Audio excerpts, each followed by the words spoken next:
ഈ കേസിൻ്റെ ചരിത്രം ആലോചിച്ച് നോക്കണം. ഈ കേസിൽ ഞങ്ങൾക്ക് അമ്മ എന്ന് പറയുന്ന സംഘടനയ്ക്കകത്തുനിന്ന് നീതി കിട്ടുന്നതിൽ അവർ 4 നടിമാർ ഇറങ്ങിപ്പോയി.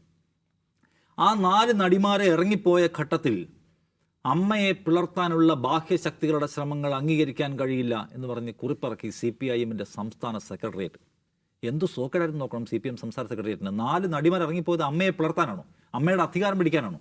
ഞങ്ങൾക്ക് നീതി കിട്ടുന്നില്ല ഞങ്ങളുടെ ഈ സംഘത്തിനകത്തുനിന്ന് പറഞ്ഞിട്ട് അവർ ഇറങ്ങിപ്പോയപ്പോൾ അതിലെ പ്രമാണിമാർ എഴുതി കൊടുത്ത കുറിപ്പ് പ്രസിദ്ധീകരിച്ചു ഈ പാർട്ടി. എന്ന് വെച്ചാൽ ഇതിനെ പിളർത്തലാണോ? അവരിറങ്ങിപ്പോയത് അവരുടെ പ്രൊട്ടസ്റ്റ് രേഖപ്പെടുത്തി. അപ്പോഴും അമ്മയ്ക്ക് പരിക്ക് പറ്റാൻ പാടില്ല എന്ന നിലയാണ് സർക്കാർ സ്വീകരിച്ചുള്ളത്. ഞാൻ പറയുന്നത് ഗവൺമെൻറ് ഈ കേസിനകത്ത് ദിലീപിന് വേണ്ടി പണിയെടുത്തുന്നുള്ളതല്ല. സിനിമയ്ക്കകത്ത് പ്രമാണിമാരുണ്ട്, ആ പ്രമാണിമാരെ തൊടാൻ പറ്റത്തില്ല.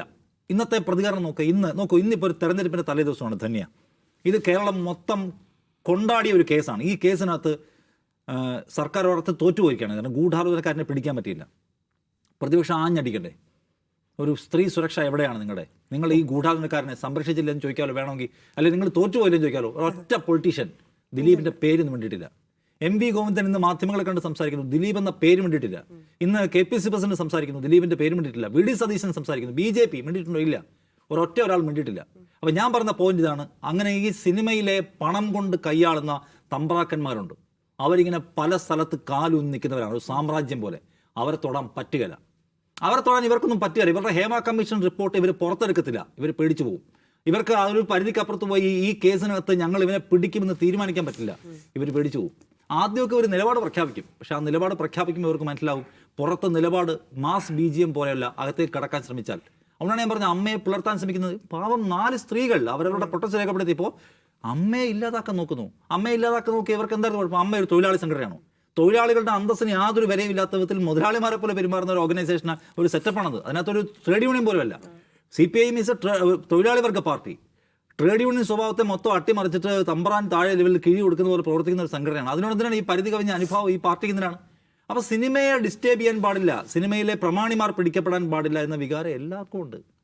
അത് ആലുവയിൽ വലിയ പ്രതീക്ഷയുള്ള കോൺഗ്രസിനുണ്ട്, സംസ്ഥാനം ഭരിക്കുന്ന CPM-നുണ്ട്, BJPക്ക് പ്രത്യേകം താല്പര്യമുണ്ട്. BJPയുടെ സിമ്പതൈസേഴ്സ് ആണെന്ന് ഇറങ്ങി മൊത്തം വിളയാടി ഈ നടിയെ ആക്ഷേപിച്ച് ആൾക്കാരെ കാണുന്ന മൊത്തം ഇന്നിപ്പോൾ BJP ആൻഡ് ഹിന്ദുത്വ ഹാൻഡിലുകളാണ്. മട്ടാഞ്ചേരി മാഫിയ തോറ്റില്ലേ, ദിലീപ് വിജയിച്ചു വന്നിരിക്കുന്നു. അപ്പോൾ ഇതിന്റെ ബേസിക് ഇഷ്യൂ എന്ന് പറഞ്ഞാൽ ഈ സിസ്റ്റത്തിന് വേറെ തൊടാൻ ഇപ്പോഴും പറ്റിയിട്ടില്ല.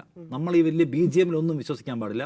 അപ്പോൾ അതിൽ ആ നടി എന്ന് പറഞ്ഞാൽ അവർ ഒറ്റയ്ക്കാണ്. അവരുടെ കൂടെ നിൽക്കുന്ന നീതിബോധമുള്ള കുറച്ച് മനുഷ്യന്മാരും, അല്ലാതെ എൻ്റെ ഒരു സിസ്റ്റം കൂടെ ഉണ്ട് ദൈര്യമായി മുന്നോട്ട് പോയിക്കോളൂ, അങ്ങനെയൊന്നുമില്ല. സിസ്റ്റത്തിനെതിരെയും പോരാടണം. അതിൽ പോരാടിയ മനുഷ്യന്മാരെ നമ്മൾ ആദരിക്കും. ഇപ്പോൾ അതിന് WCC അവർ പോരാടിയവരാണ്. അവർക്കിടയ്ക്ക് വീണു പോയിട്ടുണ്ട്. പക്ഷെ എന്നാലും അവർ പോരാട്ടം എന്ന് പറയുന്ന സംഗതി അവർ ഓപ്പൺ ചെയ്തവരാണ്. യെസ്, അവരിപ്പോഴും അതിൻ്റെ പേരിൽ ആക്ഷേപിക്കപ്പെടുന്നുണ്ട്. പക്ഷേ നമ്മളവരെ സമ്മതിക്കണം. ഒരു വലിയ തുടക്കമായിരുന്നു. അവരുടെ കൂടെ നിന്നിട്ടുള്ള ആൾക്കാരുണ്ട്. ബാലേന്ദ്രകുമാറിനെ പോലുള്ള ആൾക്കാർ, PT തോമസ്, നമ്മൾ മറന്നു പോകാൻ പാടുള്ള പേരാണ്. കാരണം സിനിമയ്ക്കകത്ത് പലതരം കാര്യങ്ങൾ നടക്കും, അതിനെ മൂടി വെക്കാൻ പാടുള്ളതല്ല. ഇതൊരു ഗുരുതരമായ സംഗതിയാണ്, കേസ് കൊടുക്കണമെന്ന് പറഞ്ഞാൽ അന്ന് സ്വന്തം ഫോണിൽ നിന്ന് വിളിച്ച് കണക്ട് ചെയ്ത് ഈ കേസാക്കി മാറ്റുന്നതിൽ പ്രധാന പങ്ക് വഹിച്ചാൽ PT തോമസ് ആണ്. പിന്നെ നമ്മുടെ കൂടെ ഇല്ലാത്ത ബാലേന്ദ്രകുമാർ. ഇവരൊക്കെ നമ്മൾ ഓർത്തിരിക്കേണ്ടതുണ്ട്. പോരാടിയ മനുഷ്യന്മാരെ ഓർക്കണം, അവർക്കൊക്കെ തുടർച്ച ഉണ്ടാവട്ടെ എന്ന് ആഗ്രഹിക്കണം. പക്ഷേ ഇത് ഞാൻ കാണുന്ന ഇതാണ് അടിസ്ഥാനപരമായി നമ്മുടെ സിസ്റ്റം എന്ന് പറയുന്നത്. ഒരു പ്രമാണി, ഒരു ധനികൻ, ഒരു പ്രഭു ഇറങ്ങി പുറപ്പെട്ടാൽ അതിന് മേലെ നിൽക്കാൻ കഴിയുന്ന സംവിധാനങ്ങൾ നമുക്കിപ്പോഴും ഇല്ലല്ലോ എന്നോർത്ത് നിരാശപ്പെടേണ്ട ദിവസമാണിന്ന്.